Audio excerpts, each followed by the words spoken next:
Сәлеметсіздер ме оқушылар, бүгін 155-ші сабақ есептерді әріпті өрнектердің көмегімен шығару. Бірінші есеп өрнектердің мәнін тап. Яғни А қосу Б, А көбейту Б деген өрнек берілген екен. Яғни бұл жерде А тең 25-ге, 9-ға, 70-ге, 80-ге, 100-ге, Б тең бізде 8-ге, 61-ге, 5-ге, 90-ға және 4-ге. Енді әріпті өрнектердің жаңағы әріпті өрнек берілген, осы әріпті өрнектің ішіндегі әріптердің орнына осы сандарды қойып өрнектің мәнін табу қажет. Яғни А қосу Б. Яғни 25 қосу 8 33. 9 қосу 61 70. 70 қосу 5 75. 8 қосу 90 98. Және де 100 қосу 4 мәні 104-ге тең. Келесі енді А көбейту Б. Яғни бұл жерде 25-ті көбейтеміз 8-ге. Мәні 200-ге тең. 9-ды көбейтеміз 61-ге. Мәні 549-ға тең. 70-ті көбейтеміз 5-ге. 350 болады. 8-ді көбейтеміз 90-ға. 720. Және 100-ді көбейтеміз 4-ге. 400.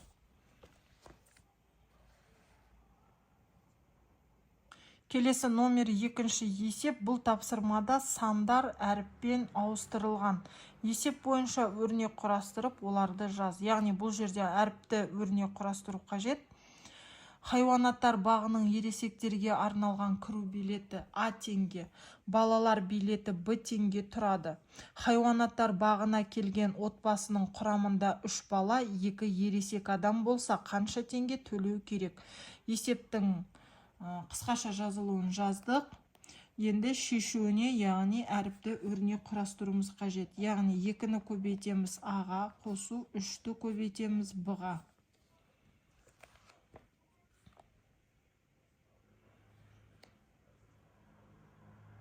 Келесі 2-ші есептің А нұсқасы. Кинотеатрда балалар билеті А теңге, ал ересектер билеті Б теңге тұрады. Б теңге тұрады. Киноға С бала және X ересек адам билет сатып алды.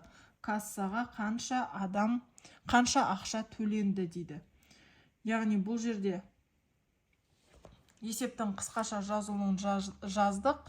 С бала А теңге, X ересек Б теңге. Енді өрнегі, яғни әріпті өрнек бұлай болады. С-ны көбейтеміз А-ға, қосамыз X-ті көбейтеміз Б-ға. Яғни шешу бұл жерде жауабы бізде бұл жерде жазылмайды. Егер жауабын жазу керек болса, яғни мына жерде А мен Б-ның орнына, С мен X-тің А мен Б-ның орнына тиісті бір сандарды жазып барып, нақты шешуін шығарып, жауабын жазуға болады. Келесі 2-ші есептің Б нұсқасы.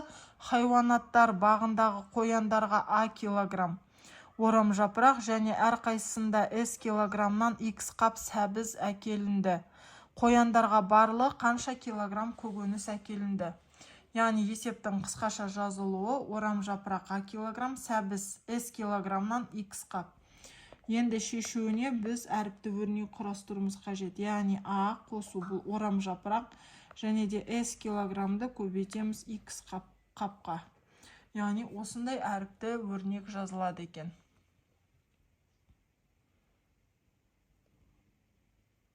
Келесі номер 3-ші есептің А нұсқасы. Ойын-сауық орталығының 1-ші қабатында А дүкен бар. Бұл 2-ші қабатқа қарағанда Д есе артық. 2-ші қабатта неше дүкен бар дейді. Яғни бұл жердегі мұндағы А 21-ге тең, Д 7-ге тең болғандағы өрнектің мәнін тап дейді. Енді яғни бұл жерде тиесілі нақты А мен Д-ның сандары мәндері берілген. Сол себептен енді шешуінде орын-орнына қойып шығарамыз. Яғни бірінші қабатында А дүкен, яғни 21 дүкен. Ол 7 есе артық болса, оны бөлеміз. Яғни 3 дүкен бар екен екінші қабатында. Жауабы екінші қабатта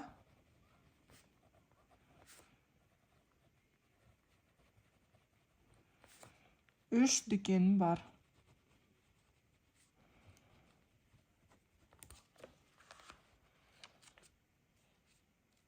Мына жерде Д есе артық деп жазуым керек болған. Артық деген симады, яғни артық деген белгінің өзін қоя салдым. Келесі үшінші есептің Ә нұсқасы. Ойын-сауық орталығының ашылу күніне Б адам, ал екінші күні ашылған күнге қарағанда Д есе артық адам келді. Екі күнде барлығы неше адам болды? Яғни шешуі мұндағы Б тең 326-ға және де Д тең 2-ге. Яғни ашылу күнде 326 адам келген екен, ал екінші күні белгісіз, бірақ бірінші күнге қарағанда 2 есе артық дейді. Енді өрнекті жазып алайық, яғни 326-ны көбейтеміз 2-ге. 326-ны 2-ге көбейткенде 652 болады екен. 652 бұл екінші күні келген адам саны. Екінші күні. Ал бірінші күні келген ол 326 болады. Енді барлығы қанша адам келген анықтау қажет. Яғни 326-ға қосамыз 652-ні. Сонда мәні 978 болады. Мен мына жерге жауабы деп жазып қойыппын. Жауабын төменге жазамыз. Мына жерге жауабы дейміз. Барлығы 978 адам. Келесі номер 4-ші есеп. Сызба бойынша өрнек құрастыр, амалдарын орындалу ретін анықта. Яғни бірінші бұл жерде көбейту орындалады. Бірінші. Яғни 141-ді көбейтеміз 5-ге. Мынаны бөлу деп шатасып қаларсыздар. Мынаны замаскілей салайын. 141-ді көбейтеміз 5-ге. 5, 22 ойда 5, 7, 705. Енді 705-ті бөлеміз 3-ге. Яғни 705 бөлу 3. 7-ден алған кезде 2-ден береміз 6, 1, 10. 3-ден береміз 9, 1, 5. Яғни 5-ден береміз 15, 0. Яғни жауабы 235. Келесі үшінші амал мұна бөлу болады. Яғни 456 бөлу 4. 1-ден 4, 0. 5-ден 1, 4, 1, 6. 16-ның ішінде 4 рет бар. 16, 0. Яғни 114. Енді екеуін қосамыз. Яғни 235-ке қосамыз 114-ті. 235 қосу 114. Яғни 9, 4, 3. 349 болады екен. Келесі номер 5-ші есеп. Теңдеулерді шеш. Яғни 700 азайту y-тен 98 көбейту 5. 700 азайту y-тен 98-ді 5-ке көбейтсек 490. Y-ның мәнін табамыз 700 азайту 490.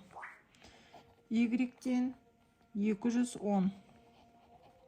Енді орын-орнына қоямыз. 700 азайту 210, 98 көбейту 5.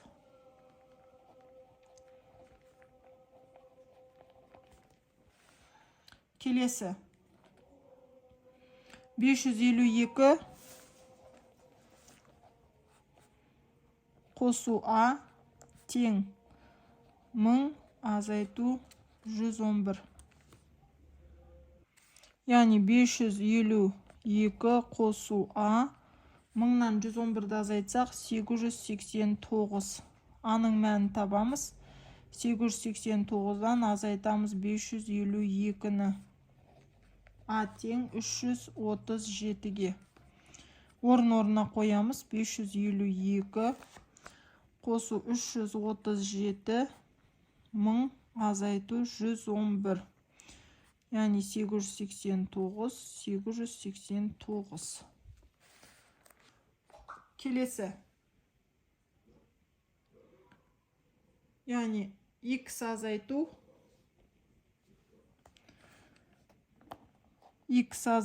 450 тең 156 көбейту 3. Яғни X азайту 450. 156-ны 3-ке көбейтсек 468. Енді X-тің мәнін табамыз. Яғни 468-ге қосамыз 450-ді. Сонда жауабы 918 болады. 918. Енді орын-орнына қоямыз. 918 азайту 450 тең 156 көбейту 3. 468. Келесі төртінші соңғы теңдеу, яғни бұл жерде S қосу 87 тең 59 көбейту 8. Келесі S қосу 87, яғни 472. S-дің мәнін табамыз. 472 азайту 87. S-тен 385. 385 қосу 87, 59 көбейту 8. 472.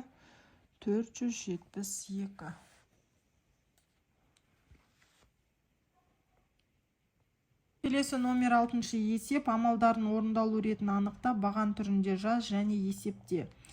Яғни 1000 азайту 187 көбейту 4 қосу 77 көбейту 8.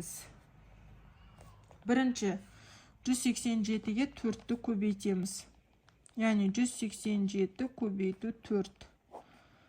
28 мұнда 8 болады. Екісі ойда.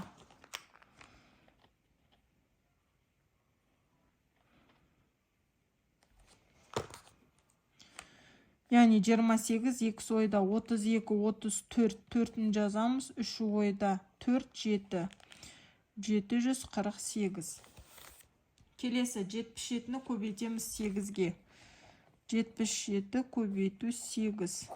56, 6-ын жазамыз 5 ойда. 56-ға 5, 61. Келесі 1000-нан азайтамыз 748-ді. Яғни 1000 азайту 748. 2, 9-дан 4, 5, 9-дан 7, 2, 252. Енді 252-ге қосамыз 616-ны.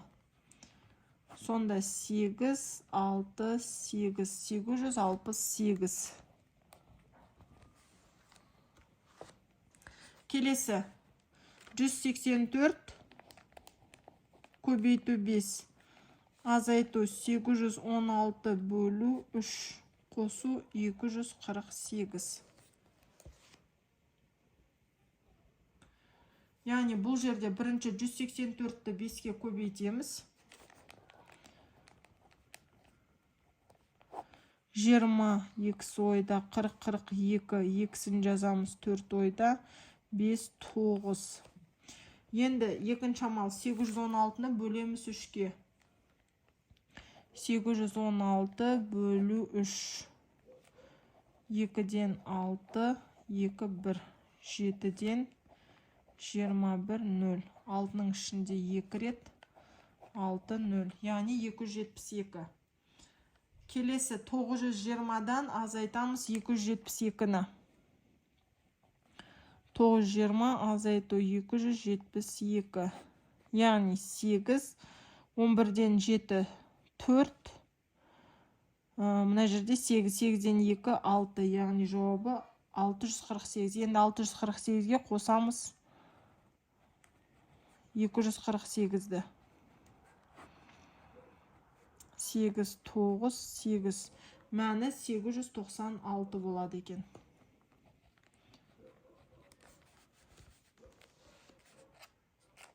Келесі үшінші өрнек, яғни 87 көбейту 8 бөлу 2 азайту 199. Яғни бұл жерде 87-ні бөліп аламыз, көбейтіп аламыз 8-ге. 87-ні көбейтеміз 8-ге, 56, 5 ойда 64, 69. Яғни 696. Енді 696-ны бөлеміз 2-ге. 6-ның ішінде 2 3 рет, 6, 0. 9-ның ішінде 2 4 рет, 8, 1, 6. 8, 16, 0. 348. Енді 348-ден азайтамыз 199-ды. 18-ден 9-ды 9, мына жерде 3, 13-ден 9-ды 4, мына жерде 2, 2-ден 1, 1. Яғни мәні 149. Келесі, яғни жақша ішінде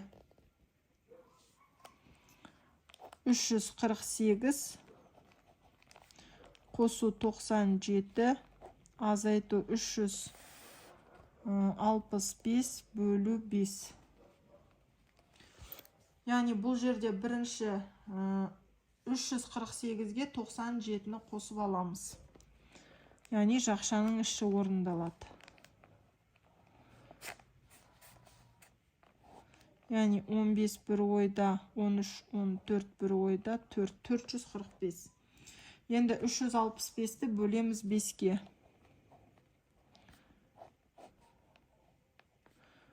36-дан 7, 35, 1, 5.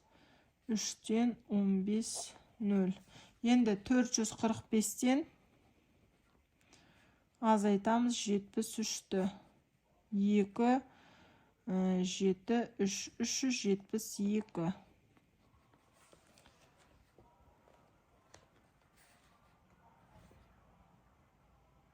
Келесі жалғасы, яғни 750 бөлу 2 қосу 317. 750-ді 2-ге бөліп аламыз. Яғни 3-тен 6, 1, 15-тің ішінде 7, 14, 1, 10, 5 рет, 10, 0. Енді 375-ге қосамыз 317-ні. Қосқан кезде 12 бір ойда, 8, 9, 6. Яғни мәні 692. 692. Келесі 580 бөлу 4. Яғни 580-ді бөлеміз 4-ке, қосамыз 209-ды. 580 бөлу 4. 1-ден 4, 1, 8. 4-тен 16, 2, 0. 5-тен 20, 0. 145-ті қосамыз 209-ға. 14 бір ойда, 5, 3. Мәні 354. Келесі. Яғни жақша ішінде, жоқ, 670 бөлу 5. 670 бөлу 5 қосу 76 қосу 376. Яғни бірінші жақшаның іші орындалады. 376-ға қосамыз 76-ны. 2 бір ойда, 14, 15 бір ойда, 452. Енді 670-ті бөлеміз 5-ге. 1-ден береміз 5, 1, 17-ні 3-тен береміз 15, 2 0 4-тен береміз 20 0. Енді екеуін қосамыз. Яғни 452-ге қосамыз 134-ті. 6, 8, 5. Мәні 586 болады. Енді келесі 115 көбейту 8.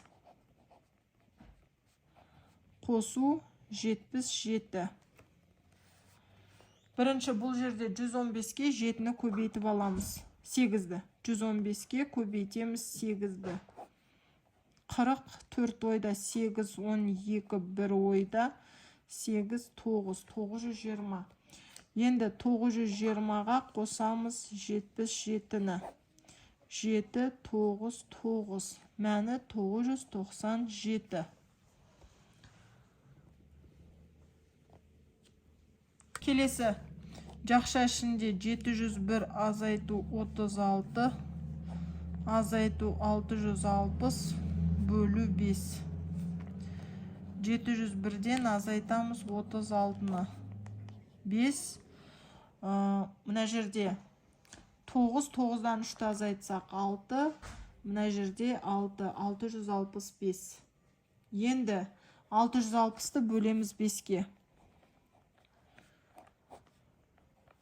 Яғни 1-ден береміз 5, 1, 6, 3-тен 15, 1, 0, 2-ден 10, 0.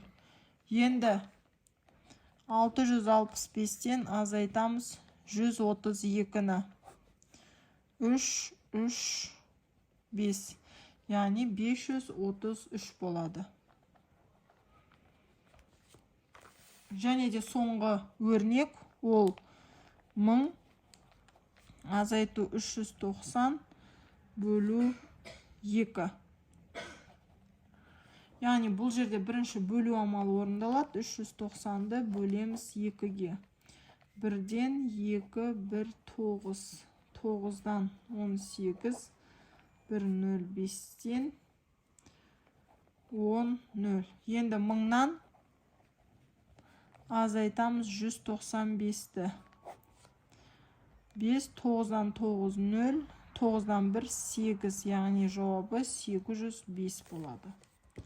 Осымен 6-шы есеп аяқталды. Келесі номер 7-ші есеп. Саябақтағы балалар темір жолының билеттеріне қара. Осы бойынша қандай ақпарат айта аласың? Яғни балалар темір жолы аттракционы бағасы 320 теңге, шолу дөңгелегі аттракционы бағасы 320 теңге. Яғни көп тұрғандарымызда екі билеттің де бағасы бірдей, 320 теңге екен. Келесі номер 8-ші есеп. Айжан, Гүлназ және Зәуре 1-ші, 2-ші және 3-ші қабатта тұрады. Айжанның 2-ші қабатта тұрмайтыны, ал Гүлназдың 2-ші және 3-ші қабатта тұрмайтыны белгілі. Қыздардың әрқайсысы қандай қабатта тұратынын анықта. Яғни 1-ші қабатта Гүлназ, 2-ші қабат Зәуре, 3-ші қабат Айжан. Мінеки балалар, осымен 155-ші сабақ аяқталды. Менімен болғандарыңызға рахмет. Маған тіркеліп, лайк басып, комментарий жазуды ұмытпаңыздар. Және де келесі 156-шы сабақта кездескенше сау болыңыздар.